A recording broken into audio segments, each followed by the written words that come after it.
If you're a user of a track saw and guide rail like myself, you probably already know what a flexible cutting solution it actually is. Whilst possibly not offering the range of capabilities of a table saw, it can be used for trimming doors down prior to hanging, making kitchen cabinets and much else besides.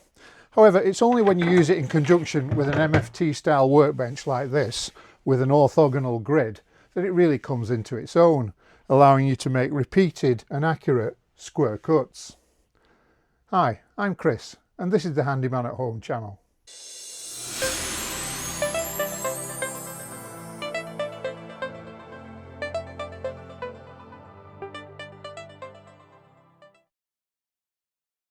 Now, my setup here is probably a little bit on the basic side.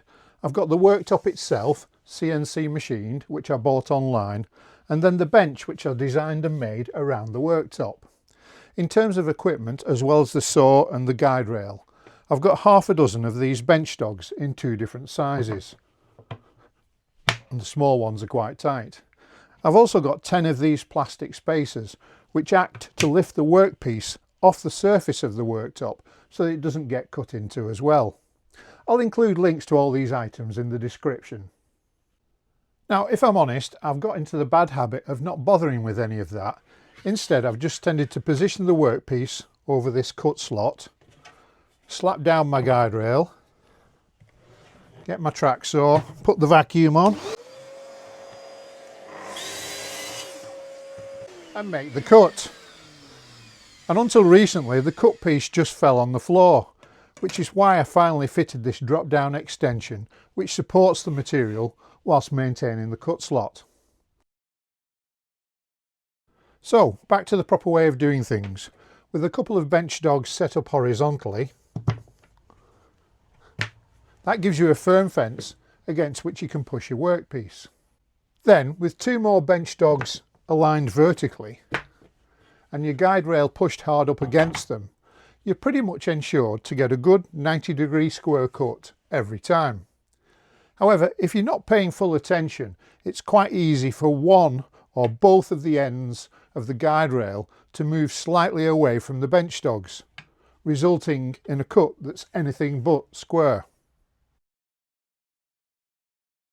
That's why I was very pleased to be sent these hinged guide rail clamps for review by Banggood. Designed and manufactured in collaboration between Dennis from the Hooked On Wood channel and Hongdui, these clamps are intended to solve that very problem. I'll include a link to the Hooked On Wood channel in the description below, but for several years Dennis has been coming up with ideas for some innovative and high quality woodworking tools. And with that said, the first thing that strikes you when you open the box is what a high quality tool it actually looks. Okay, that's enough talking. Let's get them set up and see how well they actually perform. To fit the clamps onto the guide rail, first open the section that clamps around the BenchTop. Secondly, ensure that the slider locking screw is fully retracted. Now, with your guide rail hard up against the BenchTops, fit the slider into the rail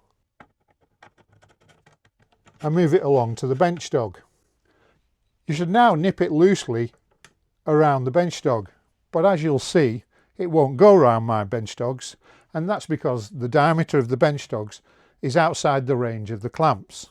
I'll talk more about this later on, but for now I'll take out those BenchTops and put in some 20mm dogs that are suitable for this clamp.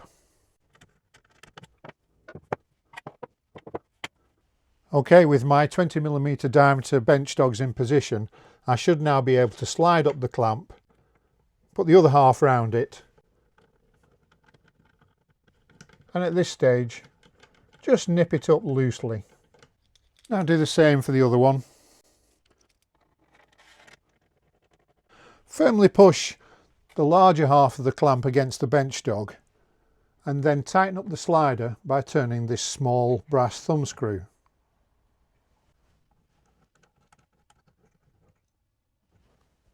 Once you've done the other one, the clamps can stay attached to the guide rail even when you put it away for storage. Now obviously you'd need to reposition them if you put your BenchTop in a different hole, like so. I'll just mention here that the clamps are actually handed, but it is possible to reconfigure them so that they're both the same way if you want to do that. I won't go into the detail here because Dennis covers it very well in one of his videos. The final step before we can start making cuts is to ensure that the clamps are positioned around the bench dogs at the correct height. Set them too low and you'll force the cutting edge up slightly. Set them too high and the back edge of the rail will be pitched up, possibly resulting in your bench dogs being forced out of their holes in the worktop. In either case, this can potentially lead to inaccurate cuts. To set the correct height then, we first lay the rail perfectly flat on the worktop and then adjust the silver thumb screw until they just touch the top of the worktop.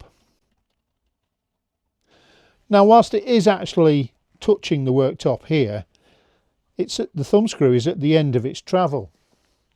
And at this point I was a little bit confused because the thumb screws don't seem long enough. Although it's touching the worktop, you can clearly see that this is not at a right angle. So having taken the clamp off and looked at it a little bit closer, I found that there's actually a second screw internally within the thumb screw, which acts to extend or shorten its effective length. So if I just unscrew that a little more, we can see that we've extended the length of the screw. Now this looks like a development that's occurred after Dennis filmed his videos, but the principle's the same. Screw the thumb through until it just touches the worktop. So now with our thumb screw effectively extended so we've got more usable length, we can now screw it down until it just touches the worktop, and we can clearly see we've got a nice right angle there.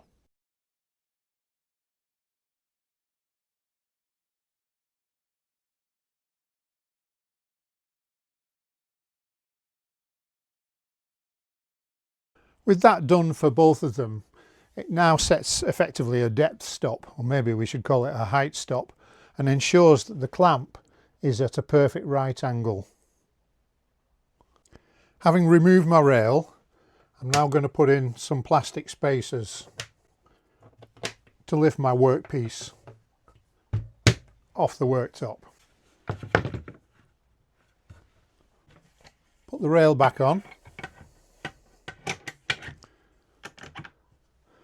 And you can see one of my dogs is going to get cut into, so let's move that. A little bit better.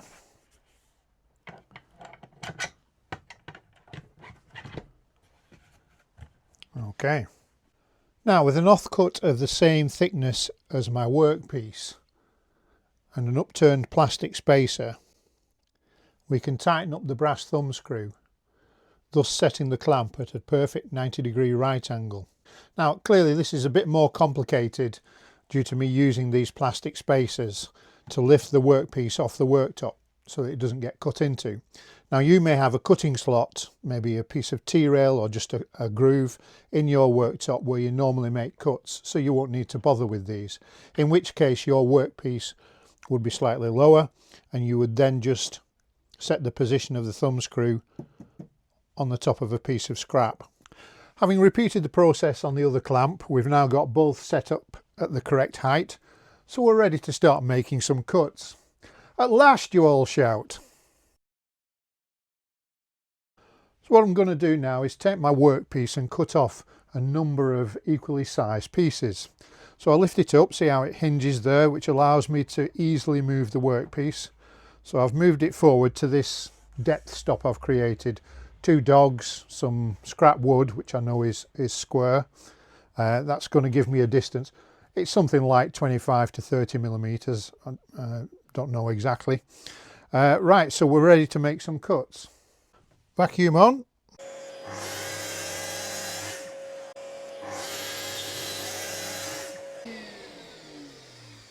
Alright, so I didn't quite have my depth of cut set correctly, so probably needs to go another millimeter. But we can get a measurement from that one. So want to do another cut, lift it up, push it square,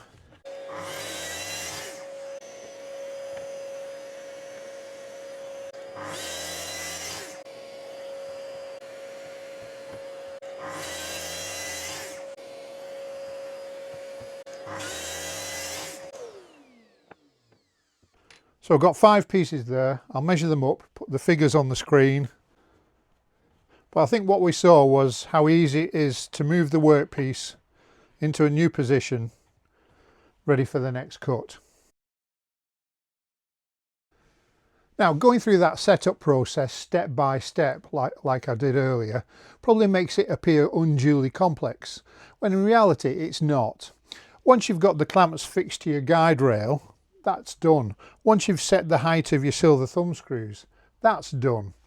So all you've got to do if you want to go to a different thickness of workpiece is slacken off the brass thumb screws, lift your rail off, take out your workpiece. This time I'm using some 6mm ply, that was 18mm MDF. Get a scrap piece and my spacer ready. Again, you wouldn't be using the spacers if you've got a cut rail, but put your guide rail on,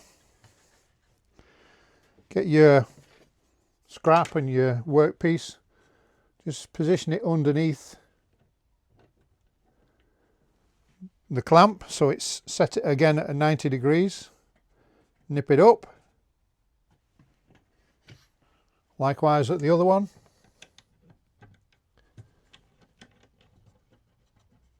nip it up, and we're done. We're ready to cut now on a thinner workpiece. Take those out, don't need those anymore. And so again we're in a position where we can lift the rail up, move the workpiece forward, take another cut. Now, if I'm honest, you're probably not going to benefit from a setup like this unless you've got lots of work to do. But if that's the case, what you can see is that we can raise the rail, reposition the workpiece very easily, put the rail back down and make a further cut, or change the workpiece completely. Now, having said all of that, whilst making this video, I've found that providing your workpiece is actually deep enough, you can lay your guide rail on the workpiece, and as long as you ensure you've got it pushed firmly down, you can tighten up the brass thumb screws and it will give you a reasonably good setup at either clamp. Now obviously that's not the official way of doing it, but I've found if you're just making 1 or 2 cuts or you haven't got any suitable offcuts, then it gives it a pretty good height setting overall. Now we've seen how to set them up and use them in practice, I thought it's worth commenting on a couple of the issues I've encountered. The first was that the clamps have a range that will accommodate 19 and 20mm diameter bench dogs, but my existing bench dogs are 25mm in diameter and so are too large for them, which we saw earlier, which meant I had to go out and buy some new 20mm dogs. The second issue, which is absolutely nothing to do with the clamps themselves, is that my bench is located slightly underneath this wall cabinet, which means there's insufficient space to lift the rail up fully. It doesn't stop me from using them. I can still lift the rail enough to move the workpiece and thus get most of the benefits of the clamps, but it's not quite as convenient. Now I could overcome this by raising the wall cabinets a touch, don't fancy that, or pulling my bench out slightly. Easier to do. Or I could reposition the bench dogs to the position I've got at the moment. So ideally I would have this rearmost bench dog in the rearmost hole, and that would give me a cut width of about 590mm. But by having to bring it forward, move the rail a little bit this way, it reduces my cut width down to 480mm. It's not a disaster, but it's a little bit inconvenient. Now there are a number of alternative solutions to these hinged guide rail clamps. Perhaps one of the most used is a guide rail hinge that can be fitted to the rear of your workbench here, allowing you to lift the guide rail at the front and push it up back against the wall where it will stay. Now clearly in my case that won't work because of the wall cabinet in the way, but that aside I do think that's actually a really good solution. The second are alternative styles of clips that can be fitted to your guide rail and then either clip around or over the bench dogs. While they allow you to remove and reaffix the guide rail to the bench dogs relatively easily, I don't think that they appear to lend themselves as much to the ability to rapidly reposition your workpiece, which you can get from these hinged clamps by raising and lowering the rail like so. Okay then, so what do I think of these hinged guide rail clamps from Hooked On Wood and Hongdui? Well, the first thing to say is they are a nicely engineered quality solution, and once you've familiarised yourself with the setup process, they do allow rapid, repeatable and accurate cuts to be made. However, I do think they're really only for people that are intensive users of the track-saw guide rail MFT system approach. If you're just an occasional user, then they're probably not for you. But of course, that's for you to decide. Right, well, I think I'll call this one done. Thanks very much for watching. I'll include links to the various items that I've talked about in the description. If you found it useful, please do give it a like, a thumbs up. Don't forget to subscribe if you want to see lots more similar content. And hopefully I'll see you on the next one. Cheers.